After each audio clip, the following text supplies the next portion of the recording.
Hello, this is Matt on the Moon Family Sedan channel. Ripple CEO Brad Garlinghouse rips into SEC chair Gary Gensler, and I'll just say right here and right now, you'll love to see it. Anytime we get pushed back against Kim Jong-Gensler, I'm happy to see it, especially if it's coming from Ripple.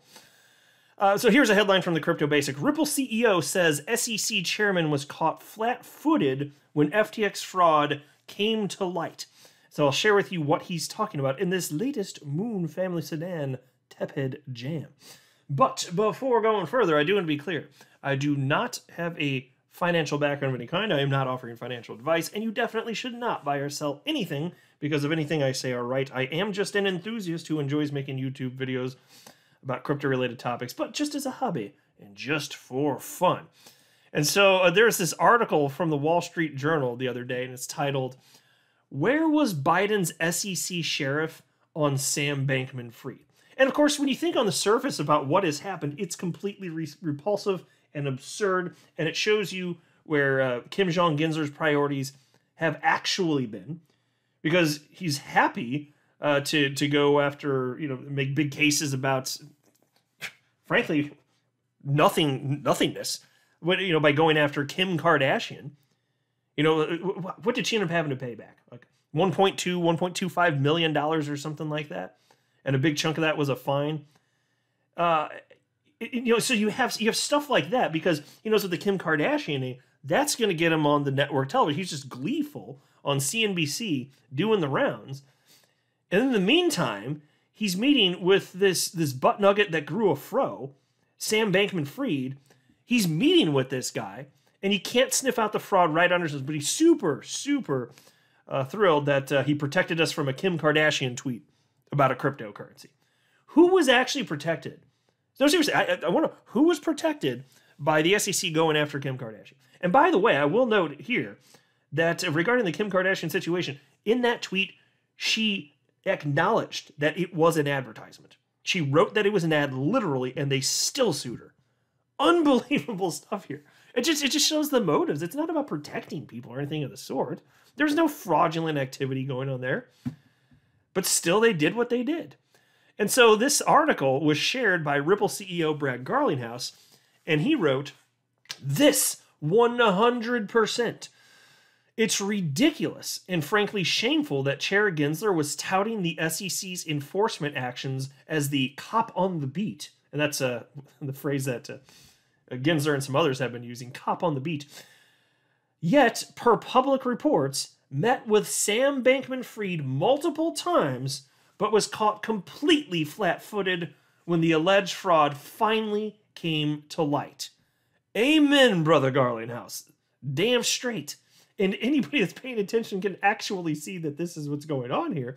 And attorney John Deaton responded to that, and he wrote, "Come on, be fair. He was a bit busy, Bradley, protecting investors from Kim Kardashian." That's what he did. Do you feel protected from Kim Kardashian?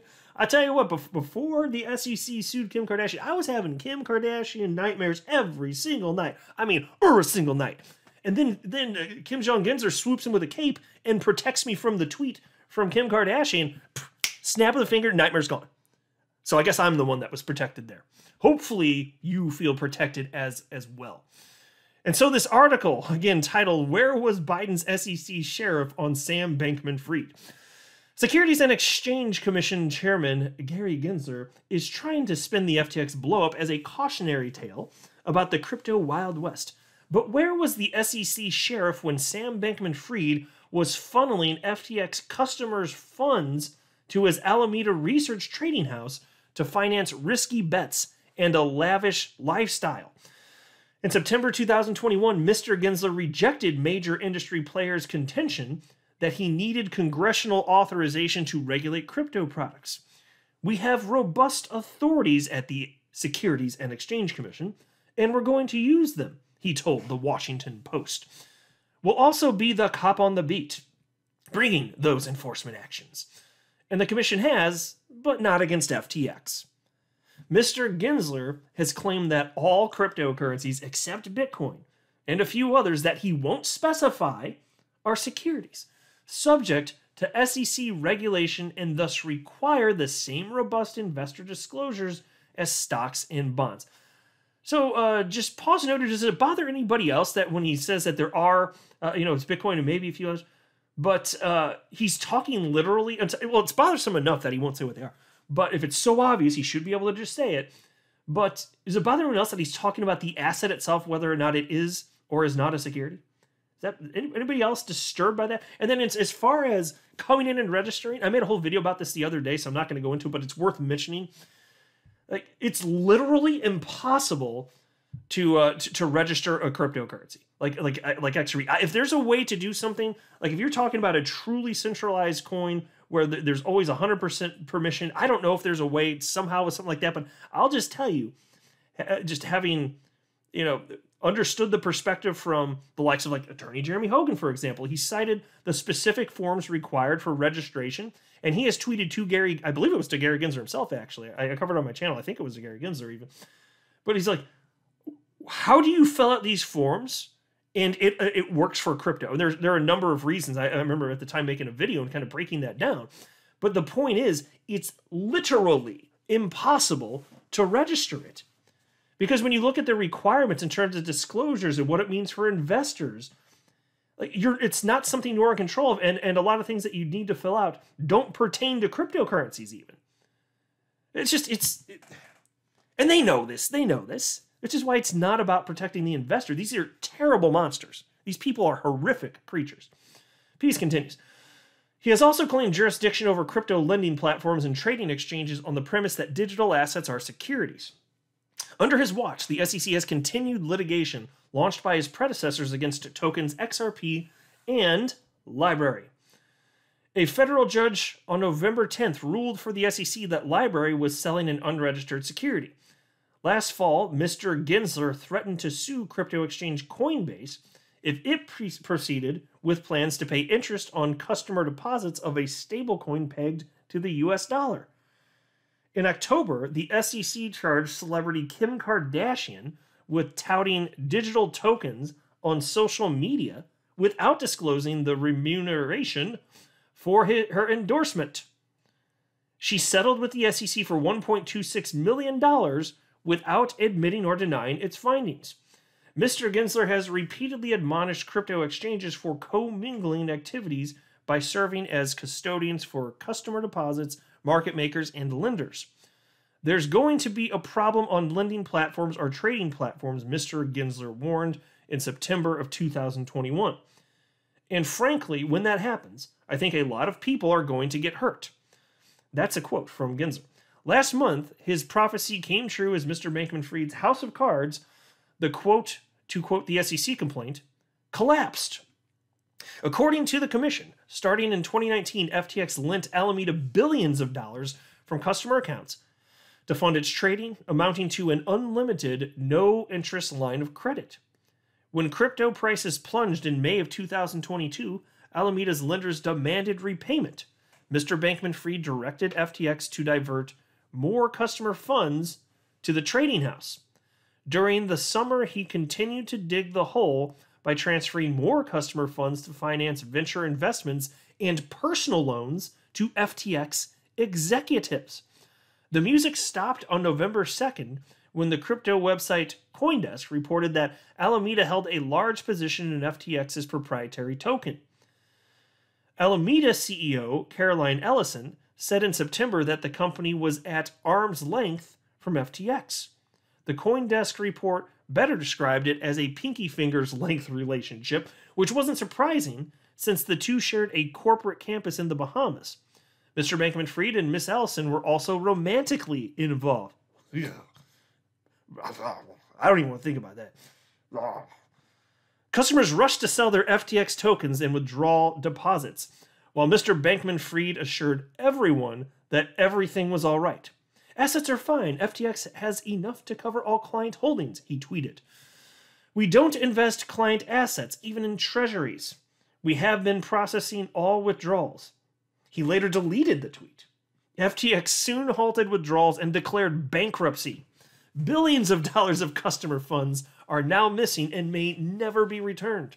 Mr. Gensler attributes the FTX crack to the less regulated nature of crypto markets. But the government doesn't need more regulations to target fraud, which is illegal under the laws already on the books. I gotta give a premature golf clap here. There's more to say, but hell yeah, that's exactly spot on. It's already illegal to do illegal things. Holy hell, Gary Gensler, my God. Piece continues. That FTX hadn't registered with the SEC doesn't let Mr. Gensler off the hook. For months, he's claimed to have authority over crypto and warned about self-dealing at their exchanges. Why didn't he investigate the company? That would have given the SEC records of FTX's sloppy bookkeeping and perhaps its alleged fraud. A charitable explanation is that he considered his progressive regulatory agenda a higher priority, including a climate rule requiring public companies to disclose their greenhouse gas emissions. An SEC Inspector General report in October warned that Mr. Gensler's aggressive rulemaking agenda was overwhelming staff and diverting resources from investor protection. It's also likely that Mr. Bankman-Fried's $36 million in donations to Democratic causes bought him political protection. A cynic might wonder if Mr. Gensler was waiting for a crypto disaster to serve as the impetus for Congress to grant him authority to regulate the industry aggressively. Increased regulation wouldn't necessarily have prevented the FTX crack-up, though it would have raised the barriers to entry for competitors, as Mr. Gensler noted in an MIT lecture on crypto regulation. This isn't the first time customers' funds went missing on Mr. Gensler's watch. In 2011, more than $1 billion disappeared from the failed MF Global brokerage firm run by former Democratic New York, Jersey Governor John Corzine. The CME Futures Exchange reported that MF Global hadn't been complying with federal rules on segregating client funds. Mr. Gensler, then chairman of the Commodity Futures Trading Commission, was MF Global's primary regulator. During Beltway stints, he and Mr. Corzine helped write the 2002 Sarbanes-Oxley Act, tightening securities regulation in the wake of the Enron fraud. Its main effect has been burdening small public companies. Regulators can't actually distinguish between good and bad, Mr. Bankman-Fried told a Vox reporter last month. At least it doesn't seem as if Mr. Gensler can. Okay, now we get the for real golf clap. That's a fantastic piece, isn't it? Completely hits the nail on the head. And isn't it also ridiculous? Over a decade ago, he at the CFTC, similar situation with MF Global. And so you notice with the MF Global thing, though, he wasn't talking about the underlying asset itself being the problem, but when it's crypto, it's the underlying asset itself. Crypto, that's the problem, which doesn't make any sense. It's illegal to take anything from a customer that isn't rightfully yours. If it's in your custody, you don't get to do whatever the hell you want with it, crypto or otherwise. And that is obvious. Anybody with half a brain that's being intellectually honest knows that. But Kim Jong-Gensler doesn't give a damn. Kim Jong-Gensler likes to do Kim Jong-Gensler things, and he's a piece of crap. I'm not a financial advisor. You should not buy or sell anything because of anything I say or write. That would be a very, very, very bad idea. Until next time, to the Moon family sedan.